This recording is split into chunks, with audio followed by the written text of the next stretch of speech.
Starting transmission. Looks like we're here. Don, Kyle, if you guys get a chance to check the YouTube channel for me, I'm not going to let me know if there's any problems, audio, or if it's not running or something. I'll fix it. But welcome, everyone, to another episode of the Tao of Talk with Jeet. People have adopted calling me Jeet, so I'm just going to embrace it. Kind of like AI cringe. I embrace AI cringe too. Um, Today I'm being met with my friend Herakles again, good friend of mine. Um, we're going to be talking about the topic of innovation and imitation today. When I first got the topic and we agreed on a topic, I was a little sus. I didn't really know how it was going to go. But actually, the more I looked into it and started reading about it, was really super fascinating and interesting. Some interesting tangents there I think we might be able to cover, hopefully. Anyways, Heracles, hello. Hello. This So we was, are about to begin the talk, are we? yes, yes. This is your brainchild, so do you want to say anything and or kick us off onto the topic? Yeah, of course. So I was thinking about this not too long ago. What is it that makes something an innovation and something imitation? Because at the end of the day, humans have to be inspired by something in some capacity. Even innovation is in some way, shape, or form imitation. Because in order to produce something new, even if it is something completely revolutionary, it is still, to some degree, some form of imitation. You could take a look at mobile phone, for instance.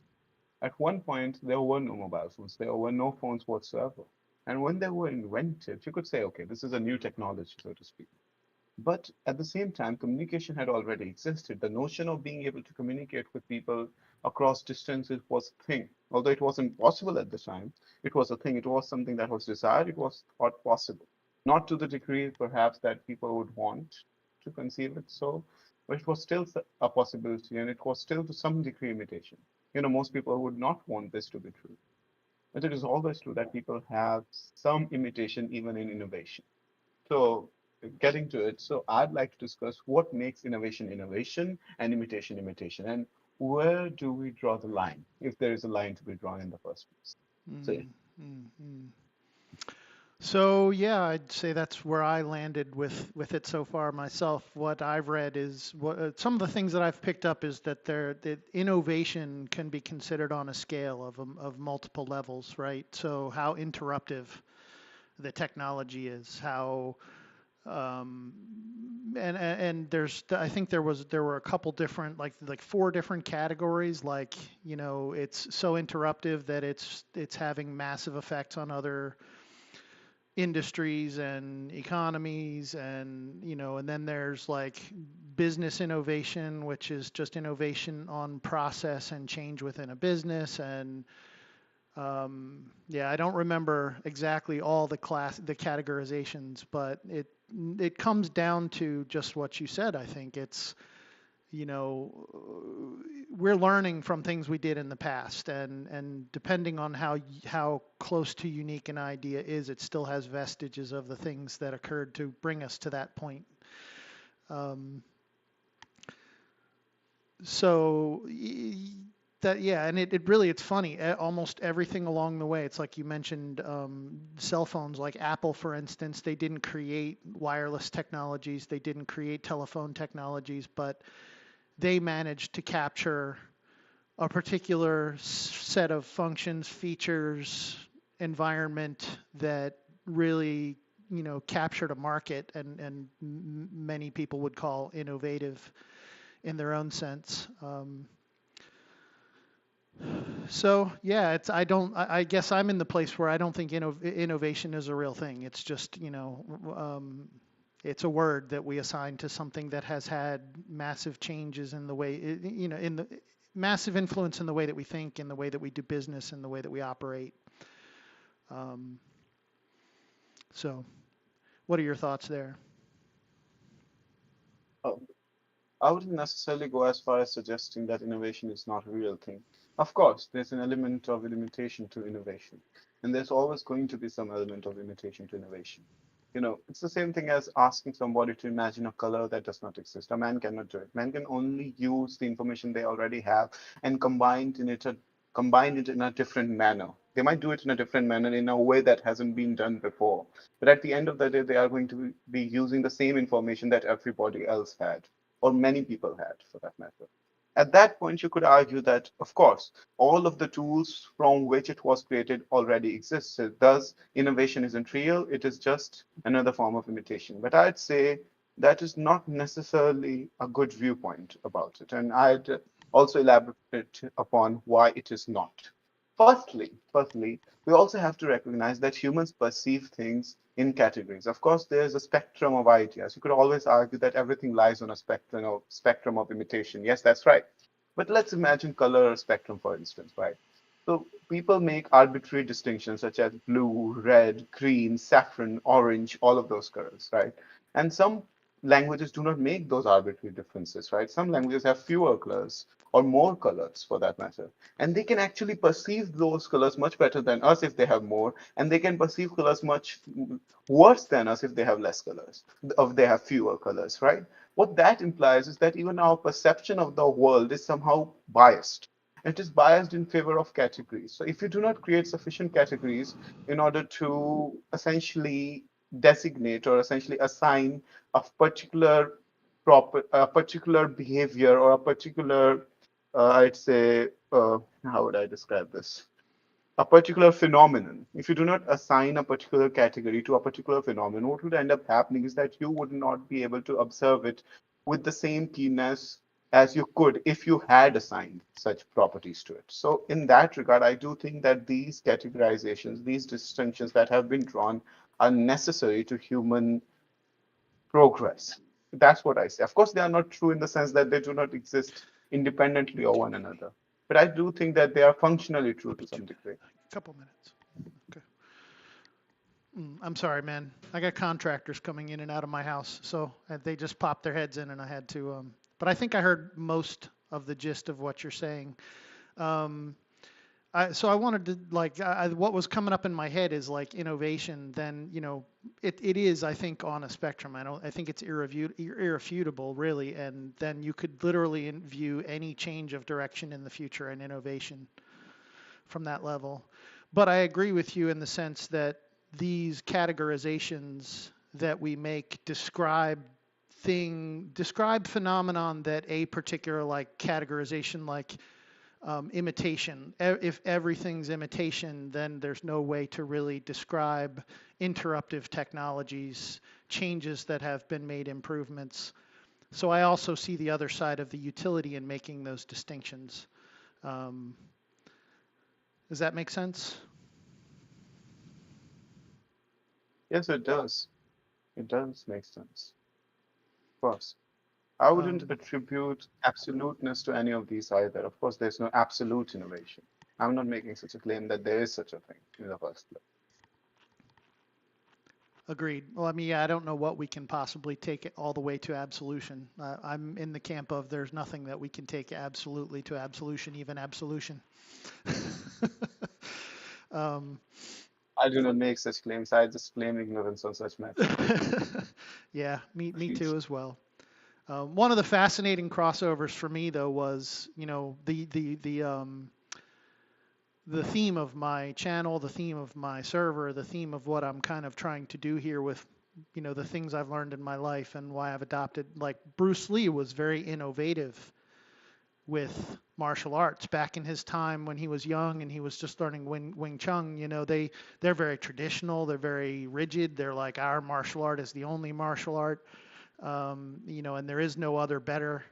And he kind of broke those molds and broke out of that taboo and started to learn other martial arts and branch out and started to realize that, hey, this one, like one of the things he really didn't like about rigid kung fu was the forms. Like he felt, from my interpretation, he felt like the forms, which is like, it's routine. It's like you can imagine military going on marches or doing their push-ups, or it's that routine that can instill those behaviors in you in a sense, but it's more done for perfect movement when necessarily in fighting and martial arts and chaos, direct, predictable, more predictable, rigid movement is not actually necessarily better all the time. Where it does exercise the rest. So yeah, those are kind of the things that he really started to call in question about the way that he learned Wing Chun under Ip Man, I believe. And so then he took all these new experiences, and not only did he branch out to like martial arts, but he branched out to philosophy. He went to the West and started having a lot of his Hollywood projects, and he went to Washington University and started learning philosophy. So now, and Wing Chun obviously had its own philosophy, but then it didn't accept other philosophies. Whereas Bruce Lee's philosophy, he molded into like grabbing all philosophies and all martial arts and all ideas and trying to take the best of each. And um, so that was kind of like my building of the theme here as well. Um, just try and do and take what works. So call that an innovation? I don't know. Am I imitating? I don't know. What do you think? So what Bruce Lee did is essentially innovation. Of course it is. It can be nothing but innovation because he essentially conjured up his own martial art by creating an amalgamation of the prior martial arts that existed and included something of his own into it. So what he created is different from what had existed before, but it has similarity, it has resemblance, it has to have such things. It is impossible to have a martial art that does not have resemblance with another martial art across the continent for that matter. You might realize, and this is something that many people know, that different countries, different cultures develop their own wrestling styles. And even in those wrestling styles, you would find that there are techniques that are common in all those wrestling styles, despite them being developed on different parts of the world so far apart that they could have had no interaction whatsoever. Why did it happen? Because it was functionally relevant, because it served a purpose, and the function was there, so people somehow found their way to such innovation. And since it served a purpose, since it served them well, it kept on existing for a long, long time, so to speak.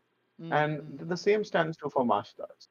So when you even combine all those martial arts, when you make an amalgamation, just like Bruce Lee did, you're innovating in the sense that you're taking everything else that's there and you're putting them together in a manner that you see fit. You are creating something of your own in a manner.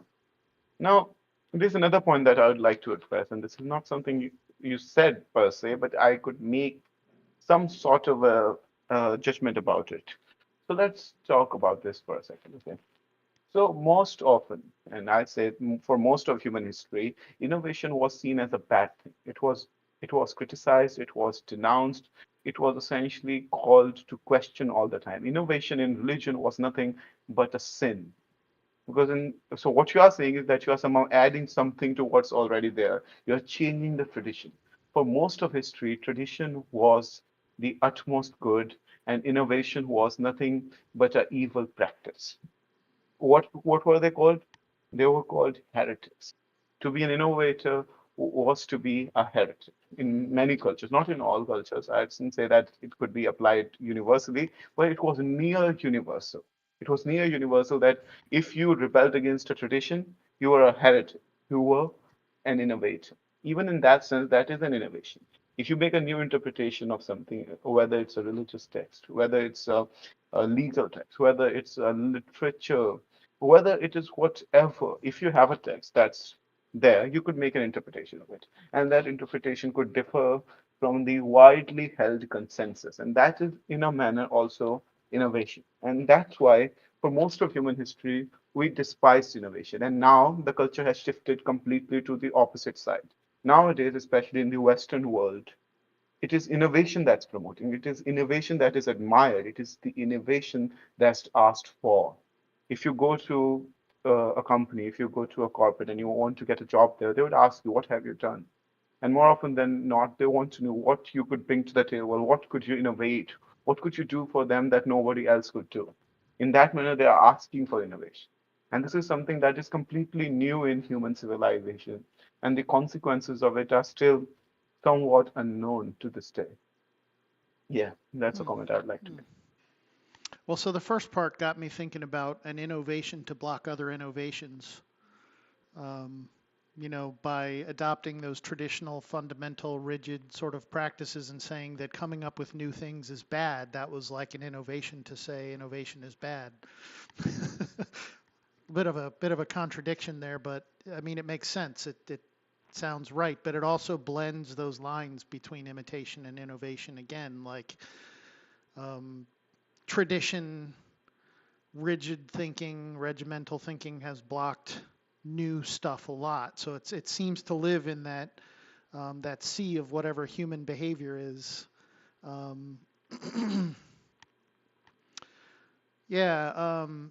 Okay. I don't really know where to go from there. I lost my train of thought, but it's still fascinating. Like,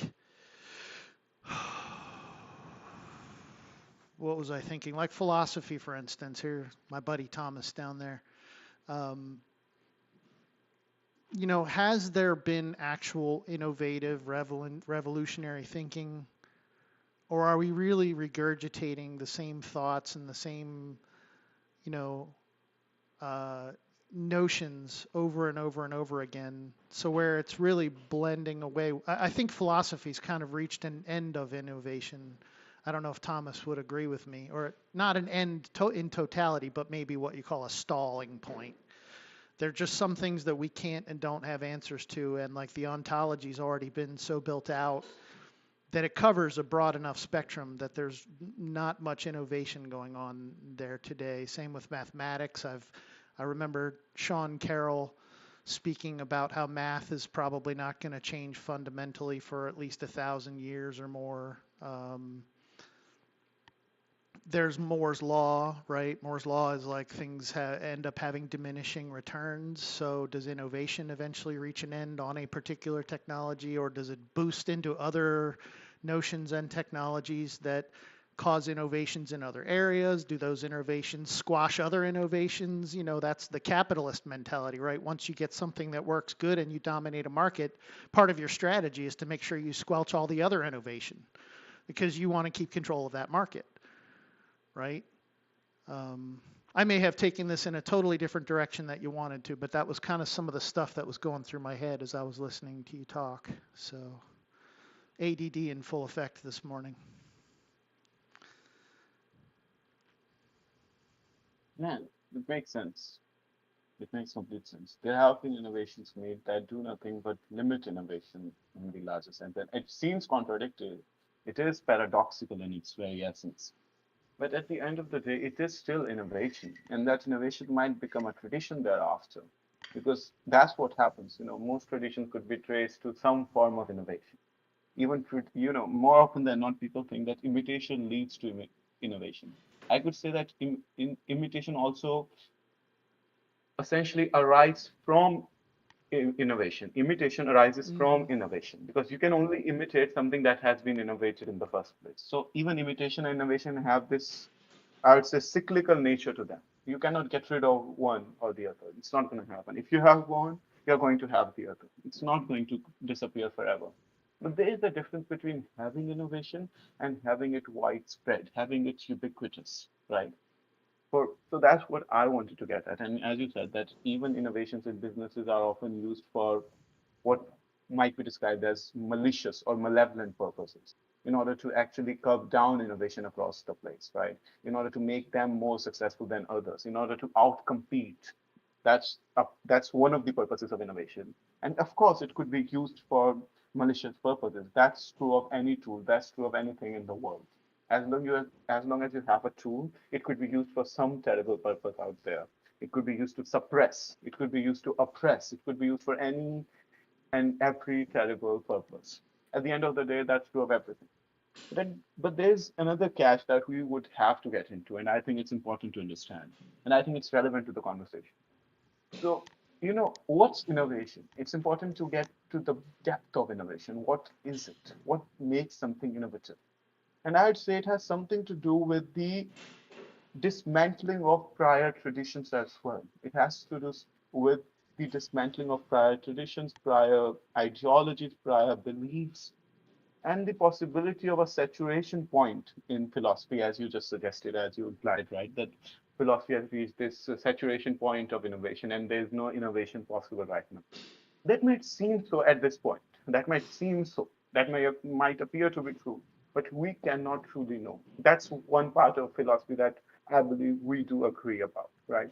It's not possible to know if that is actually true. Of Sure. course, you could Yes. argue that the innovations that have happened, yes, of course, you could argue that the innovations that have happened in the recent past are mostly just regurgitation of prior beliefs, or perhaps what you could say, adding of nuances to such beliefs so that they appear different, but they are in essence the same. But in that case, you might be able to argue that everything in essence is the same. And I believe that is not a reasonable viewpoint to hold, personally. And this is not an attack on you, just to be clear. I'm not at all suggesting that. I'm just implying that I think it is just not necessarily the most plausible viewpoint that one could hold, one could espouse. Yeah. Yeah, no, I don't take it as an attack at all, but I find it like we're heading towards that same direction where all of our conversations head, where we're like, yeah, it probably is nothing, it probably is everything, it probably, who knows? There's no, the more we dig into it, there's no real answer there. I think we agree that it comes down to the utility in the designations. If they have utility, they make sense. If they don't have utility, they don't make sense. I was wondering if even it's considered like something that I do for myself here to make my life better, more efficient, but it doesn't necessarily get adopted broadly. Is that my own personal innovation? Or does it have to be adopted broadly to be an innovation? What if it changed my life significantly? You know? Um, so yeah, words are nebulous. I always refer back to what Robert Sapolsky says about, we draw arbitrary lines in the sand and we call them facts, and then we overemphasize the importance in those facts and we forget that they're just lines in the sand.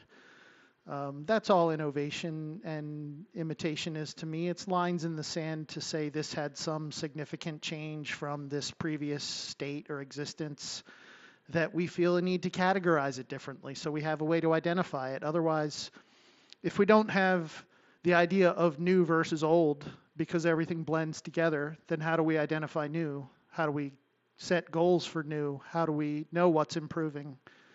Or I don't know. Does any of that make sense? It does. It does. No, it does make sense, and I understand what you're saying. That there's something that existed in the past, and there's something that exists right now, and there's something that could exist in the future, and there are many contingencies for the future, right? That makes complete sense. And there's this other question that one must ask about innovation, and it comes back to what you were saying beforehand. You spoke about how innovation could be used to stifle opposition, could be used to stifle opponents, how it could be used to essentially suppress voices, it could be used to essentially suppress innovation itself. It could be used for such purposes. And now that comes back to a question that we have to address in this, that every innovation has what I would consider a subordinate goal and a superordinate goal. The subordinate goal might be the innovation itself. So you innovate because you have to innovate. So that's the subordinate goal. You accomplish the innovation. You you actualize the innovation as you had envisioned, or perhaps you do it by accident and you essentially landed up on the innovation. However it might be, at the end of the day, you have this subordinate goal. That is innovation in of itself. But then you can also have a superordinate goal. For instance, a man might innovate for a completely different purpose. He might do so so he could oppress the world, or he could do something terrible to the world, or he would do so so that he could lift the poor out of poverty to help the people. If he could do so for any other purpose, he, she, that's no, I'm not getting into gender. This is just a random word here. But the point is that innovation has, yeah, so the thing is that innovation also has some form of a goal, a superordinate goal and a subordinate goal. So the superordinate goal is always going to be relevant to the innovation. But is that all it is? Could we possibly confuse the purpose of innovation with the function of innovation? What I mean by that is, could we confuse the consequences of innovation with the actual intended purpose of innovation itself? That's the Hmm. question I'd ask you. All right, I'm going to come back to that. I have to step away for a minute. Canaman Don, do you mind throwing out some questions here, or at least trying to, occupy while I step away and talk to my contractors real quick? Not a problem at all. I'll be right back, guys. Just keep the conversation going if you don't mind. Appreciate it. Sure. So, I've been catching most of what you said. I've had to step away a few times. But let me ask, do you think that all the words have been written, all the ideas have been done, and we're just changing the iteration of them for today's technology? Or is there still new ideas yet undiscovered, whether it be theoretical, like in physics or math, or something more concrete that you can put your hand on, like a new book with a truly unique story? What's your opinion on that? Yeah, that's an interesting question. I can't say for sure, but it seems to me that no, not all ideas have been explored. I believe that there are ideas, there are concepts, there are stories that haven't been written so far and that couldn't be thought of so far, that haven't been conceived of so far. We are not even close to achieving what I would consider complete knowledge of ideas. We are not even close. And I do not think that humans, even in their entire history, have ever accomplished something akin to that, and probably not achieve something even until their very eradication. I do not think so. Because for you to do so, what you would need is you would need more sensory experience. And our perceptions, our sensory exposures have been limited to this earth and perhaps to the nearest solar, um, what I'm saying, yeah, galaxy, for let's say, galaxy or solar system, right? Our experiences are very limited. Of course, we use certain scopes, certain telescopes to look far and far. But at the end of the day, we do not experience them firsthand. We do not get to go to another planet of much far away from our galaxy. We do not get to do that. We do not get to experience life as it is over there. We do not get to experience black hole. We do not get to experience the relativity of time to its fullest extent. Of course, we could experience it to a limited degree, but we cannot experience it to the fullest degree of as it exists. So I'd say that more often than not, our experiences have been very limited. And in order to have what I would consider a plethora of knowledge that is sufficient in of itself, you would have to have all the experiences in the world, and we are nowhere close to that. So in that sense, I do not think that's true. And in innovation is also contingent upon such knowledge, contingent upon such experiences that we have had. And thus, you cannot have all the innovation possible. Yes.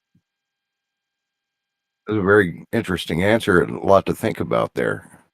Thank you for that. So, what is there a demarcation line between what is innovation and what could be better described as just a mere improvement?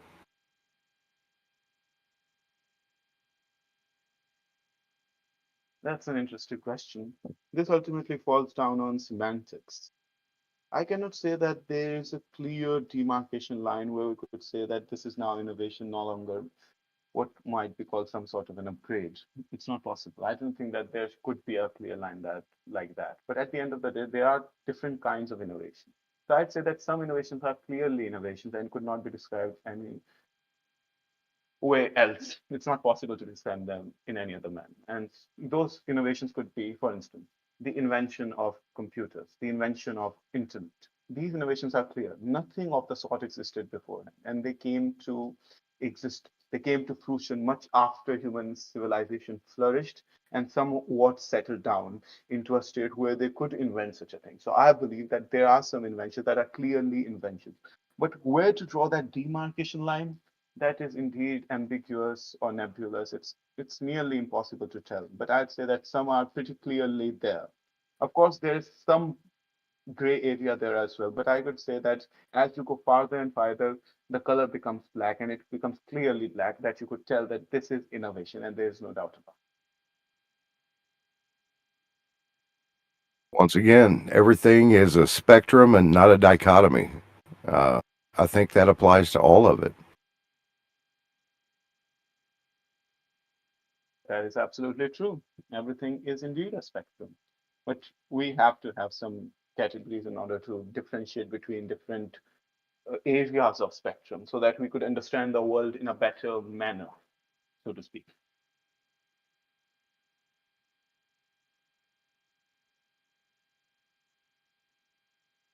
Right on. Do you have something else to say about this? I'm trying to think of some more questions. Unfortunately, it's still early for me and I'm blanking. I see Thomas has his hand up, but I don't have the permissions to allow him to speak, I don't think. Let me see. No, I don't believe I can.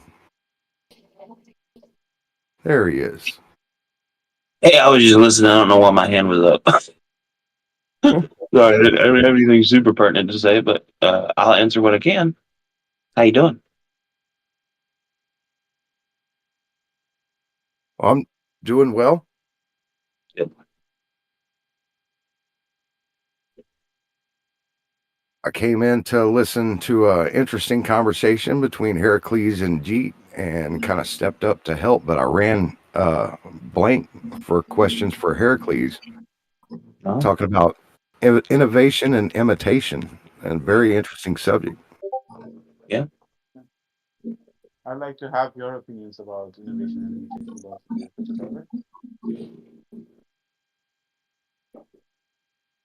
Oh, I'm sorry I missed that. Could someone tell me what he said? I've got him boosted, but he's still really quiet on my He side. wants to hear your opinion on the subject that he just spoke about, innovation and the other. Well, Yes, what are your thoughts about it? I don't know that I have a well-formed opinion on it, honestly. This is kind of one of the first times I've ever really spoken about it.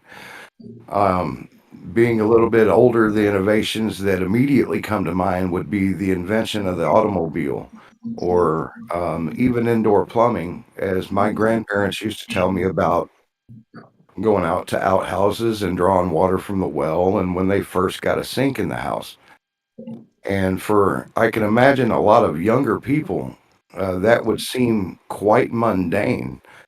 Yet to my grandparents, that was not so much a wonder, but it was definitely a life changing experience for them to have something as simple that we take for granted as indoor plumbing. Um, and then going even further back, Roman aqueducts. Um, and I may be a little biased on my education there. I don't know of another civilization before the Romans that had aqueducts, and that would definitely be innovative. Now, I'd say that modern plumbing was built off of Roman aqueducts by closing in what holds the water and transports it and changing from gravity to pumps in places where it's necessary. And so, are those improvements? Definitely. Are they innovations? I'd say the water pumps to reach heights that you can't gravity feed water to would definitely be an innovation. Indoor plumbing for everyone, also an innovation. But again, just like Heracles spoke about earlier, it's really hard to draw a line between what is innovative and what is just an improvement on an old technology. For example, someone today may believe cell phones to be innovative because it definitely changed the way the world worked. But at the same time, they're built off of Marconi's radio um, experiments. And so they're an improvement. Are they innovative? Yeah. Are they just an improvement? There's I believe, a case that could be made for that as well, seeing as they did not, well, they essentially replaced the landline phone, which is on wires, so it doesn't really count. But we still have ham radio operators. We still have CB operators. Our police, fire, and ambulance all use radio as well.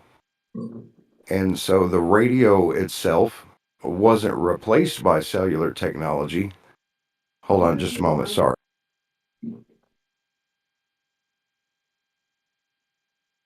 Digital assistants are great, except when they break in with reminders while you're online.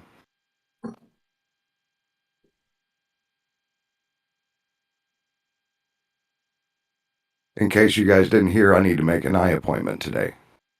You better snap to it. But yeah, fuzziness between innovation and just improvement. It makes it an interesting subject to discuss for sure.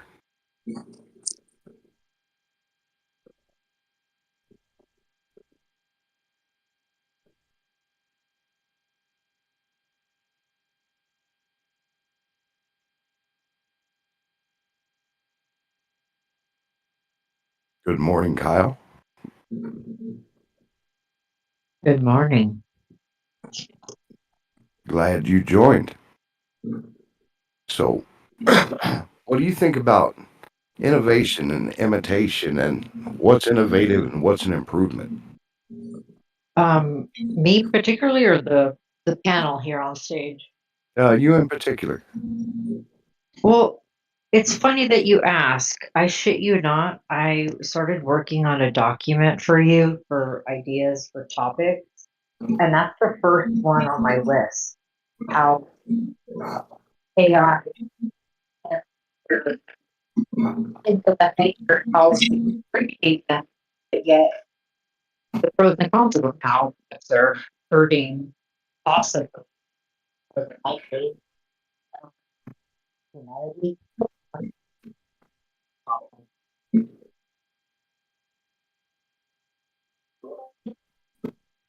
You were cutting out quite a bit there, Kyle. I know, I'm sorry. My kiddo's coughing. I'll be right back. Okay. Crap, I'm sorry, everybody. I'm back. I didn't expect that to take as long as it did. Where did we leave off? Is it a shit show now? Has it gone down the tubes? A little bit. You know, when you leave me in charge, that's what happens.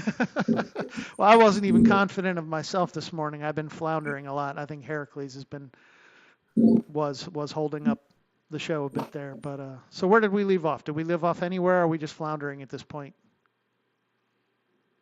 Well, Yeah, go ahead, Heracles. I've talked enough. Mhm. yeah, I was just about to say that we left off at what imitation and innovation are, and to what extent do they contribute to the dismantling of prior structures?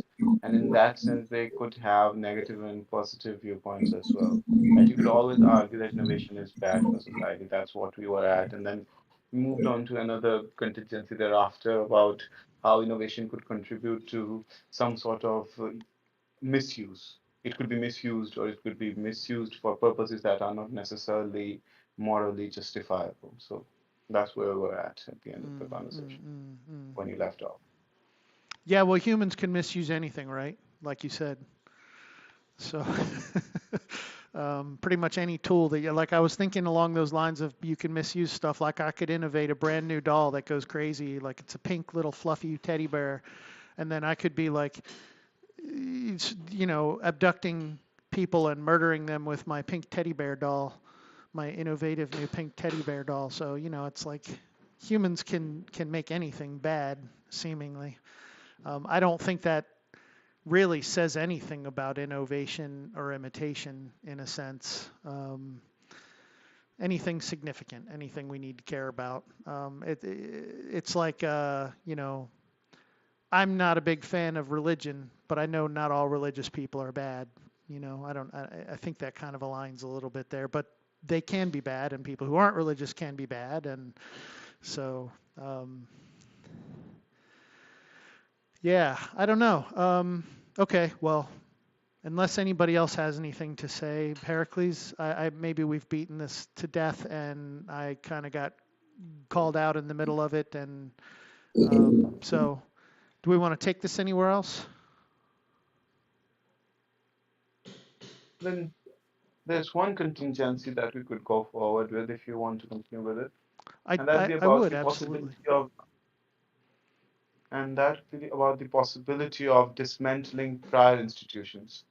For instance, one could argue that there could come a time when innovation might somehow dismantle the very structures of civilization, the very foundations of civilization, such as human rights or compassion or kindness or cooperation. All of these foundations could be somehow innovated out of. People could somehow suggest in the future that, you know what, all of these things don't make sense. We need to create what is somewhat what I would describe as a malevolent society, an exploitative society. And that could also occur as a result of innovation. And you could argue that what ends up happening in that scenario is also innovation. And you could also argue in the similar light that any form of crime that's committed in a civilization that is often described as abnormal behavior. You know, this is a term often used in psychology, abnormal behavior. What is an abnormal behavior? Abnormal behavior, in its very essence, is some form of innovation of behavior that does not conform to norms. That even when you speak of abnormal behavior, whether it is criminal behavior or whether it is some form of psychopathological behavior, it in of itself is some form of innovation, so to speak. Unless it arises out of neuro or biological contingencies. And even in that case, you could argue it's innovation. I don't know. Does it make a difference that people have certain neurotransmitters in their brains in proportions that would result in a certain behavior? And would that somehow imply that innovation isn't real in that particular context? If so, then that would apply to nearly all behaviors, and you couldn't have any innovation whatsoever. So I don't know. So yeah. Yeah, you might ask. You might What ask. Oh, sorry. Go ahead, Kyle. I was going to ask, what you specifically meant by, um, you said losing compassion and connection. I think that's what you said. Yeah, I said cooperation, compassion. I didn't use the word connection, but yeah, you could use Oh, that word as well. I did. Okay, I apologize. Can you expand on that? What exactly you mean? Okay. So, for instance, a person could come up and argue that, you know what, all of these foundations of civilization, such as compassion, such as cooperation, do not make sense for individual welfare because you or somebody else, I don't want to particularly pinpoint anybody, but one person could make a claim that, you know what, that this person could make a lot of fortune by simply exploiting others. And that is, in a way, innovation because now they're suggesting that the guiding moral principles underlying the civilization are wrong. So they are innovating in the sense that they are now dismantling the prior structures, prior traditions of compassion and cooperation, and they are creating new traditions about what? About exploitation, so that they could benefit off of it. So they could benefit from the exploitation of others. This could be applied to many professions, this could be applied to many positions. I'm not particularly pinpointing any of it, but Right. yes, I'm just pointing out that even any form of evil or malicious behavior could be somehow described as innovation in of itself. That's what I'm saying. Aha. I agree with you, but I'd urge you to think maybe about this. Maybe these innovations will give us more time to connect with one another, to build our compassion, to build the strength within our community. And maybe that is exactly the change that we need because obviously history has been repeating itself for quite a long time.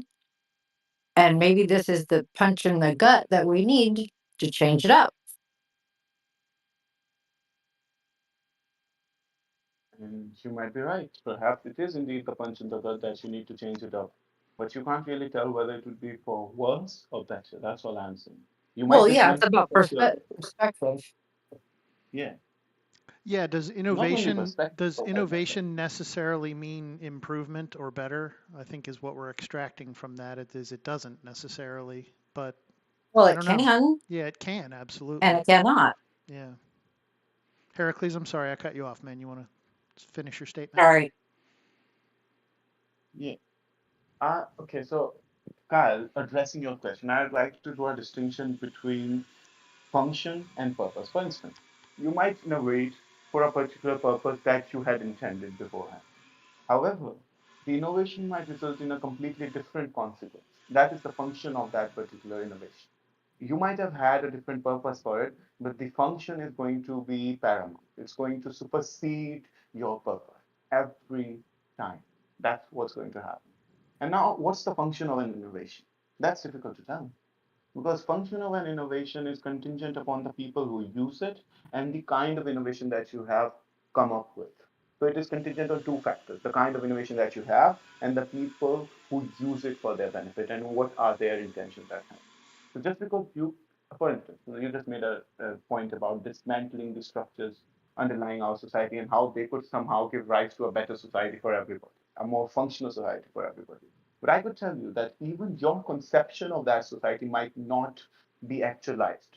This is not only a matter of subjectivity. I'd say, for instance, I just take this for granted that your perspective about what's the best society is indeed right. It is the most morally advisable position one could hold. Even in that scenario, we can't be sure and we can't possibly foresee the consequences of the innovation that we are about to create, we are about to implement, we are about to put forth. The innovation might foster results that are completely counterproductive to your purposes, your intention, and those results might not be averted. That's a fear of dismantling any structure that we have today. That's essentially the premise of moral objectivity. People back in the day had this notion that morality is supreme, or morality is universal, or morality is eternal. Because if morality is not eternal and universal, and you dismantle the structure underlying morality, what ends up happening? You have chaos. And you could argue that it is not universal, it is not eternal. But you are going to replace it with some morality. It might be subjective, it might be relativist, but you are going to replace it. And when you do, it is not necessary that just because you destroyed the prior morality, yours would be instilled. And that's a problem all people have to encounter.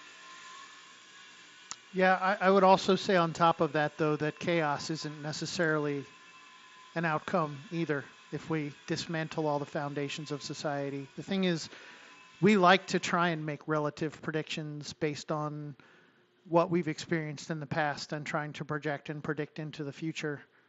But there's absolutely nothing saying that if we tore everything to the ground that it would end up in chaos. Maybe we would end up learning the hard lessons, retain the hard lessons that make us not make those mistakes again, if they're even mistakes.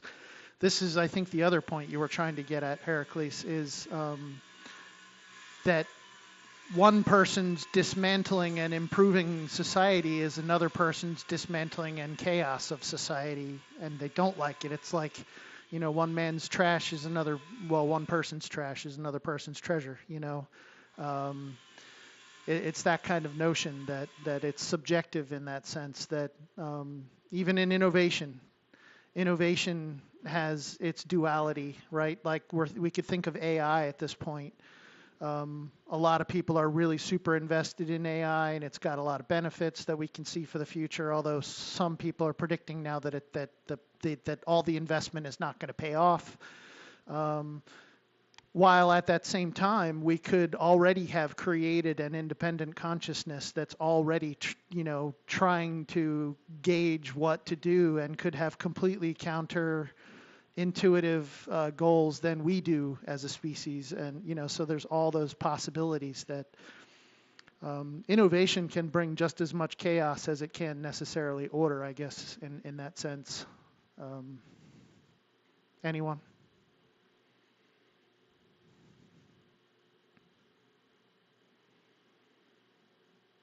Uh, I just want to make a comment that I agree with you completely about the fact that, yes, one man's desired objective might be another man's tragedy. That's just true. But I also made the point that just because you desire a particular objective with a particular innovation, it does not necessarily entail that the innovation would lead to that That objective. It outcome, might have a yes. completely different concept. Yes. Yeah. So I think that's that's what I was all I'm trying to saying. summarize out of you there is that there's no necessary outcomes, just maybe probabilistic ones, Yeah. Some you know? contingencies. Yes. Yeah, and that depends on what factors we're including in there and what are the confounding factors and all that stuff, right? Uh, Kyle, would you like to make a comment about this? I agree. Awesome. Well, it's been what, 45 minutes now? Do we want to take this further? I mean, I think we've hit one of those points now where we're at the yin yang of it. We can look at both sides of it and say, does innovation and imitation exist? Maybe, maybe not. Does it have utility? Probably in certain instances. Is it on a scale of impact of I guess change, because change can be good or bad. We don't have to call it necessarily a good or bad change. It's just innovation can cause anywhere from significant to maybe insignificant change and still be considered innovative. I was thinking back to like all the phone replicas like cell phone replicas we have out there. It's a lot of imitation going on there, but in that same notion of imitation, there's innovations of doing things more efficiently, being able to find other markets that maybe the current innovations can't exploit, blah, blah, blah, blah, blah. So yeah, I'm back at yin yang, like there's a balance to everything, and it really is a matter of perspective, which way you slice and dice it to look at it, what lens, if you will. Anyone?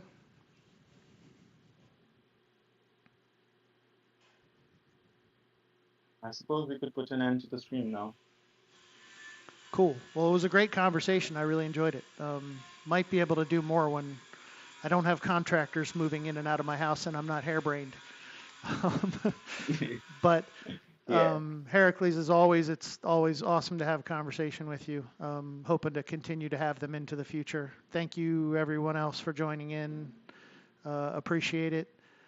And I guess that's us signing Thank out. you. Does anybody want to say anything before we go? Yeah, just thanks for having me on here, and I really enjoy all the shows, and please keep having them. Thank you, Don. I appreciate it. And same thing for you. Don't forget, Canaman Don has his channel. Thomas Panter has his channel. And anybody else who wants to throw any references of projects, just send them to me. I'll put them in the description of the video.